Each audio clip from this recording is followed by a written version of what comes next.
her şeyini verdin, değil mi? Zamanını, enerjini, hatta ruhunun parçalarını bile, ama karşılığında ne aldın?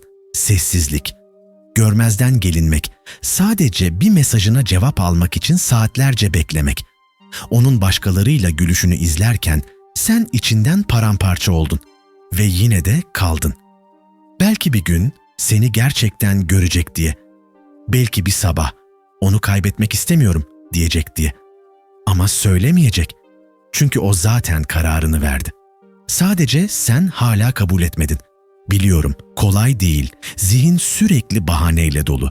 Şu an zor zamanlar geçiriyor. İçten içe beni seviyor ama korkuyor. Zamanla değişecek. Hayır, bunlar gerçek değil. Bunlar seni oyalayan ve seni içeride tutan duygusal zincirler. Ama bu video o zincirleri kırmak için burada. Bu sadece bir video değil. Bu bir dönüm noktası. Bir reset tuşu. Bir kaçış değil, bir yükseliş. Çünkü artık sana değer vermeyen bir kadından kalıcı olarak uzaklaşmanın vakti geldi. Hem de duygusal değil, stratejik olarak. Bugün 5 net adımda kendini nasıl özgürleştireceğini öğreneceksin. Ve bunu öğrendiğinde bir daha asla eski haline dönmek istemeyeceksin. Hazırsan başlıyoruz. 1. adım. Onun değişmesini beklemeyi bırak. Sen hala bekliyorsun. Belki bugün bir mesaj atar.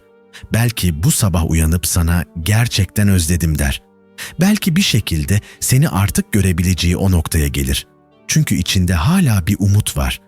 Eğer yeterince sabredersem, eğer yeterince iyi davranırsam sonunda beni seçecek. Ama bunu söylemek kolay değil. O seni seçmeyecek.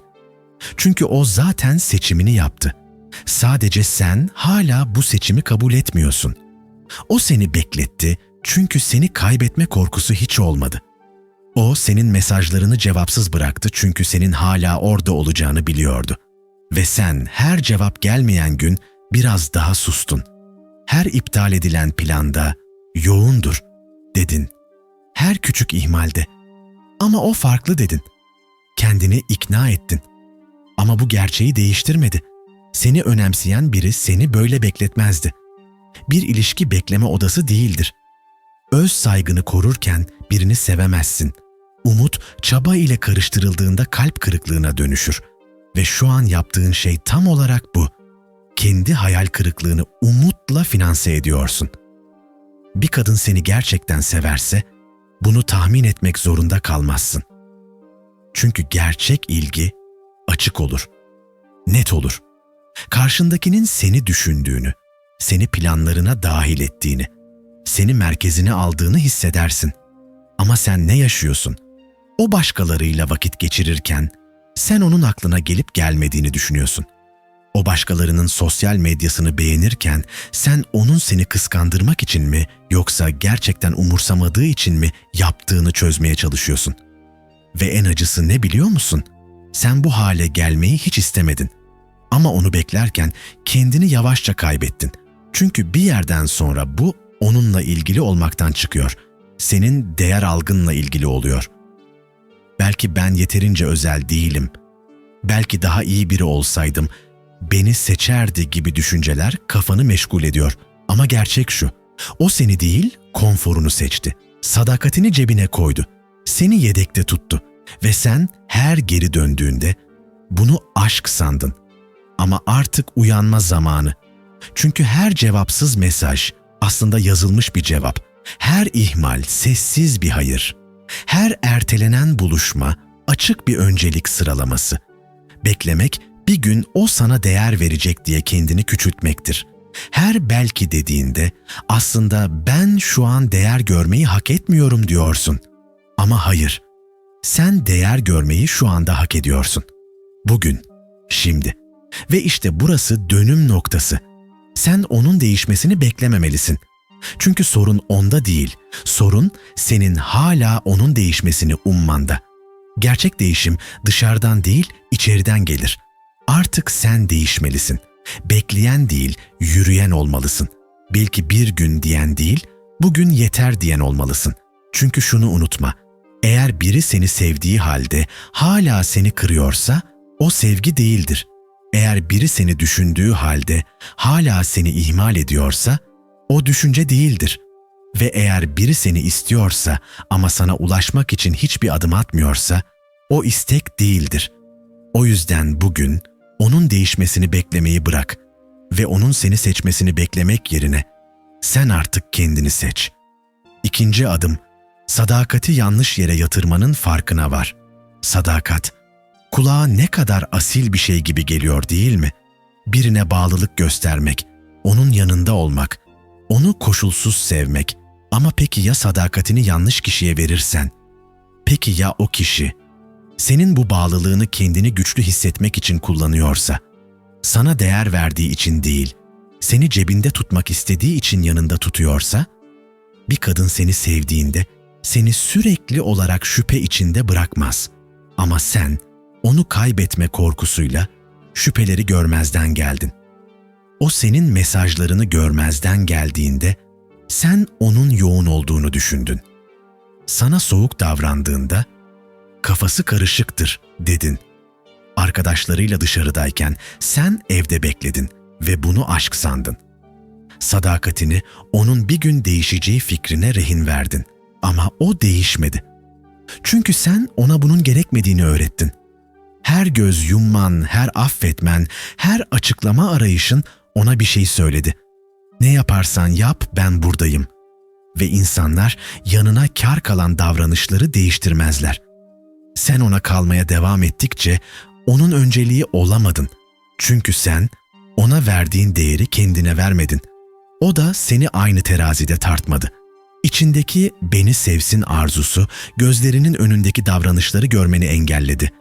Ve sen buna sevgi dedin. Ama bu sevgi değildi. Bu senin açlığındı. Onaylanma açlığı, görülme arzusu, ben değerliyim duygusunu ondan alabileceğini sanman. Ama o kadın sana değer biçmedi.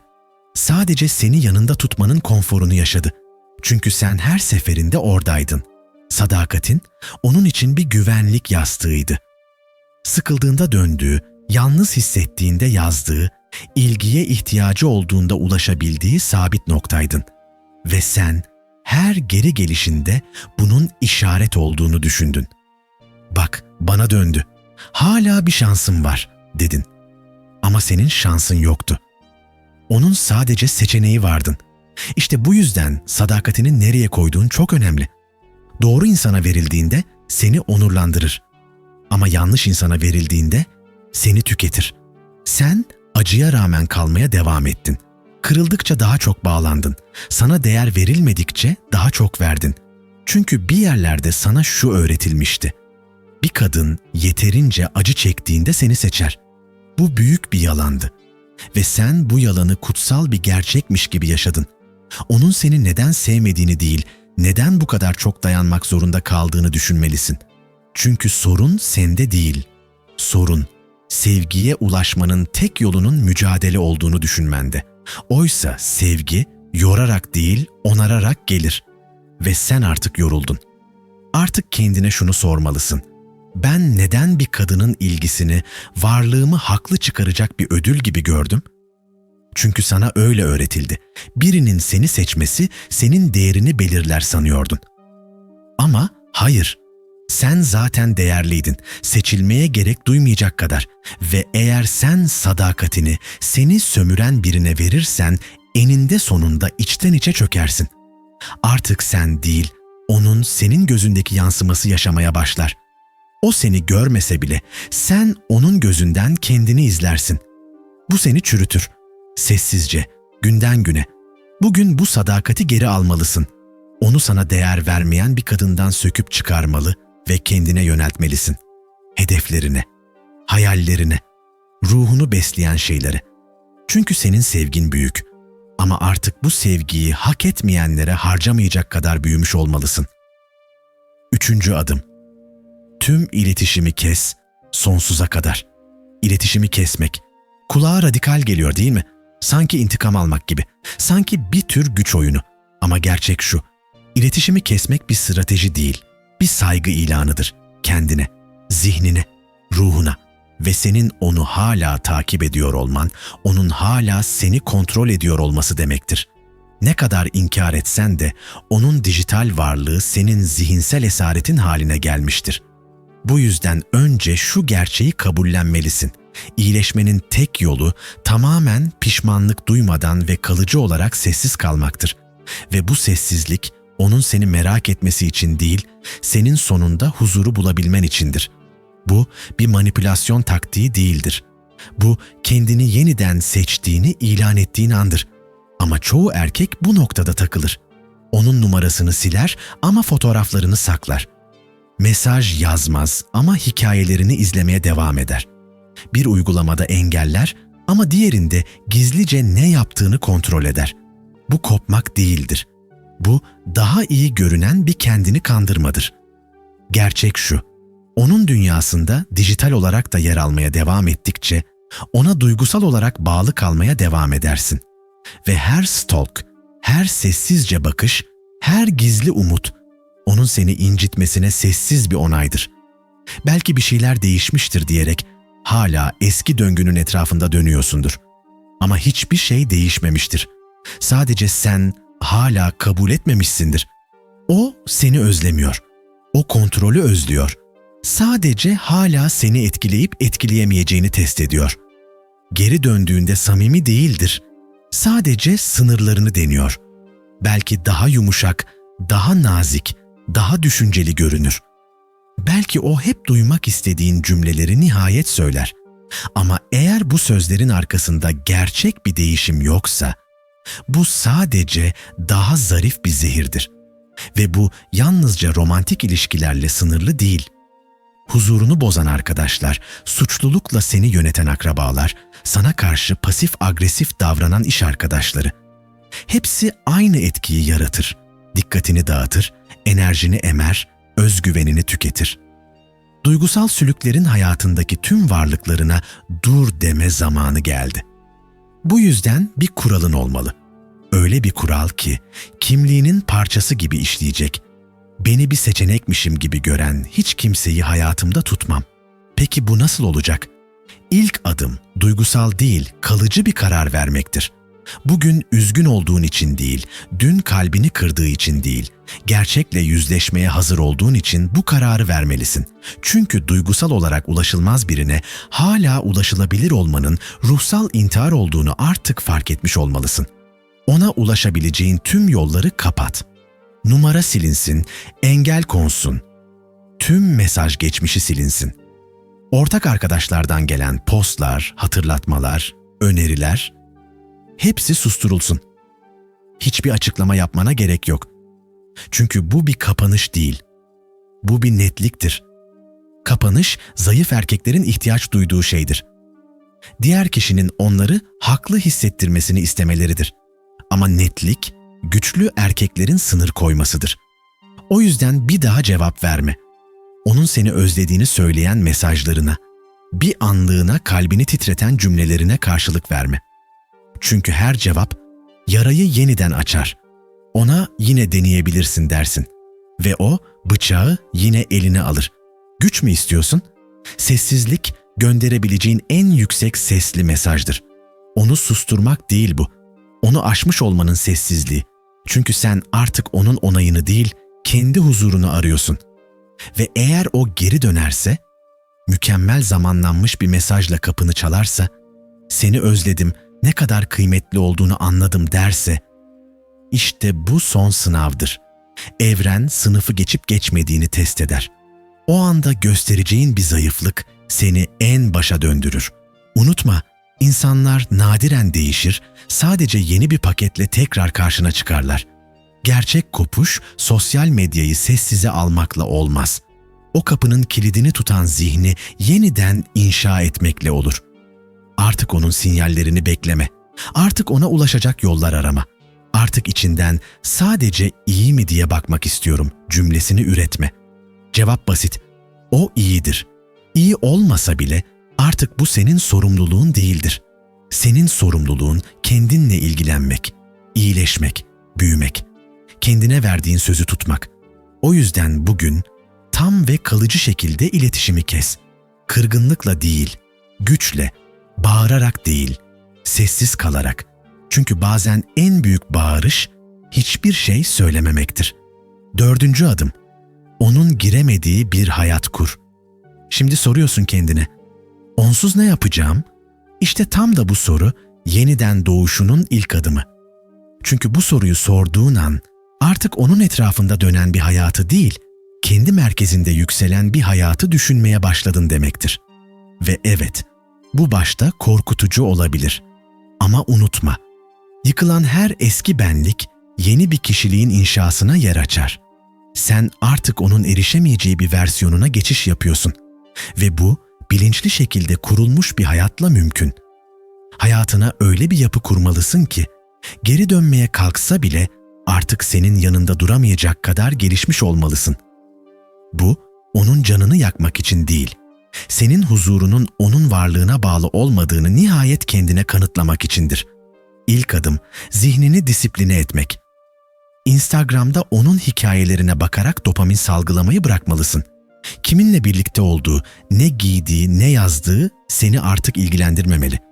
O enerjiyi artık kendi mirasına, kas gücüne, zihinsel gücüne yönlendirmelisin. İlk iş, bir rutin oluşturmak. Erken kalk, hedef belirle, kural koy. Sabah ilk iş onunla ilgili bir düşünceyle değil, bugün ne inşa edeceğim sorusuyla başla. Antrenman yap, koş, terle. Vücudun değiştikçe zihnin güçlenir. Çünkü güçlü bir beden, güçlü kararların zeminidir. Bunu onun için değil, paylaşmak için değil, sadece kendin için yap. Her kaldıraçta, her tekrarında, geçmişte seni tüketen kişiyi zihninden atarsın. Sonra mali düzenini ele al. Sıfırdan da başlasan bir şeyler inşa et. Bu bir beceri olabilir. Bir içerik, bir marka, bir proje ama sadece sana ait olan bir alan yarat. Çünkü bağımsızlık bir erkeğin kadınlar tarafından en çok test edilen ama asla verilemeyecek gücüdür. Maddi özgürlük seni boyun eğmekten korur. Ve bir kadının gözünde seçilebilir değil, seçilmesi gurur verici bir erkek haline gelirsin. Zihnini besle. Onu dedikoduyla, drama videolarıyla değil, gerçek bilgiyle doldur. Her gün oku, her gün öğren, motive eden sesli kitapları aç, aklını inşa eden fikirlerin peşine düş. Neden o bunu yaptı'yı sorgulamak yerine, ben şimdi ne yapmalıyım sorusunu sormayı alışkanlık haline getir. Çünkü sen artık geçmişin yasını tutan değil, geleceği kuran adamsın. Sonra çevreni düzenle. Geri dönebileceğini söyleyen, onun hala seni düşündüğünü fısıldayan arkadaşlar varsa hayatından çıkar. Artık kurban olduğun hikayelerde seni tutan hiç kimseye yer yok. Yeni çevren senin zihinsel açlığını beslemeli. Savaşçı olmalı. Seni büyütmeyen ilişkiler seni yavaşça öldürür. Ve sen artık buna izin vermeyecek kadar uyanıksın. Kendine öyle bir düzen kur ki, onsuz geçen her gün seni daha da yukarı taşısın. O dönse bile artık ona yer olmayan bir adam ol. Bir zamanlar onun onayını bekleyen halin seni utandırsın. O hali sevgiyle uğurla ama asla tekrar yaşatma. Çünkü sen artık o adam değilsin. Sen onun ihtiyacı olduğunda dönüp bakabileceği biri değil, ihtiyaç duyduğunda bile ulaşamayacağı bir adamsın. Ve işin en güzel yanı şu, bu sen intikamla değil, huzurla kurulacak. Onun için değil, senin için inşa edilecek. Yeni hayatın onu pişman etmek için değil, seni efsane kılmak için şekillenecek. Artık onun gölgesinden çıkıyorsun. Artık senden alınanı geri alıyorsun. Bu, seni değil, seni seçmeyeni geride bırakma vakti. 5. adım. Onun artık ulaşamayacağı erkek ol. Gerçek kopuş, onun seni aramayı bırakması değil.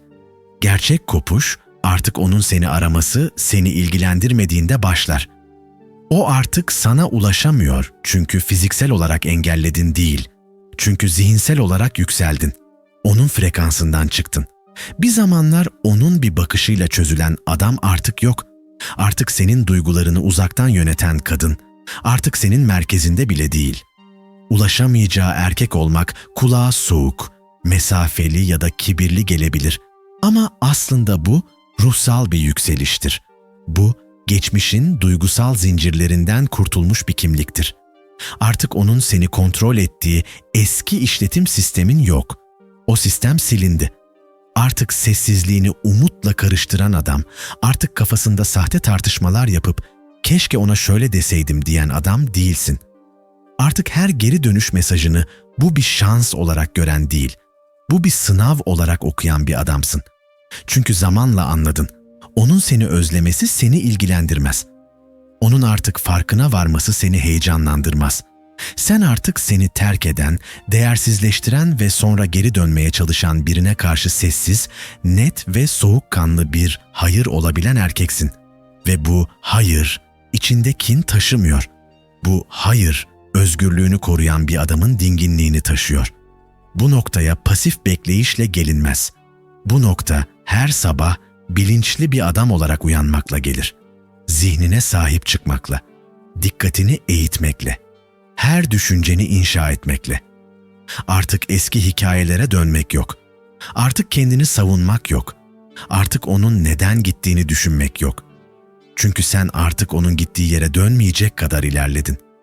Bu yeni senlik, sahte bir özgüven değil, poz kesen değil, gerçekten dönüşmüş bir benlik ve bu hal sadece onun değil, dünyanın bile seni tanımakta zorlanacağı bir yükseklikte yaşar. Sen artık sadece onun erişemeyeceği bir adam değilsin. Sen artık eski senin bile ulaşamayacağı bir adamsın. İşte burada devrim değil, evrim var. Ve evrim öfkeyle değil, kararlılıkla yapılır. Sen onun seni terk ettiği adama artık benzemiyorsun. Ve bu yüzden onun geri dönmeye çalıştığı kapı artık orada değil. O kapı, senin kendini yeniden inşa ettiğin anda kilitlendi. Sen o kapıyı bir daha açmayacak kadar ileri yürüdün. Onun için iyi dilekler bile yok artık. Çünkü iyi dilek bile bir bağdır.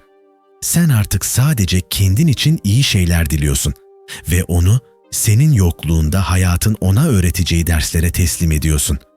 Bu intikam değil, bu sessiz bir yükseliş. Geriye bakmadan, açıklama yapmadan, yarışmadan, kanıtlamadan. Ve işte o an belki yıllar sonra seni görecek. Başarılı, güçlü, huzurlu bir adam olarak ve kendi kendine fısıldayacak. Ben onu bir zamanlar tanıyordum. Ama sen dönüp bile bakmayacaksın. Çünkü artık o hafıza senin seviyende bir yankı bile değil. Senin gerçekliğinde ona yer yok. Sen artık onun ulaşamayacağı erkeksin. Ve bunu intikamla değil, istikrarla inşa ettin. Bu senin zirven. Bu senin sessiz devrimin. Bu senin geri dönülmez oluşun. Yorumlara sadece şunu yaz. Özgürlüğü seçiyorum.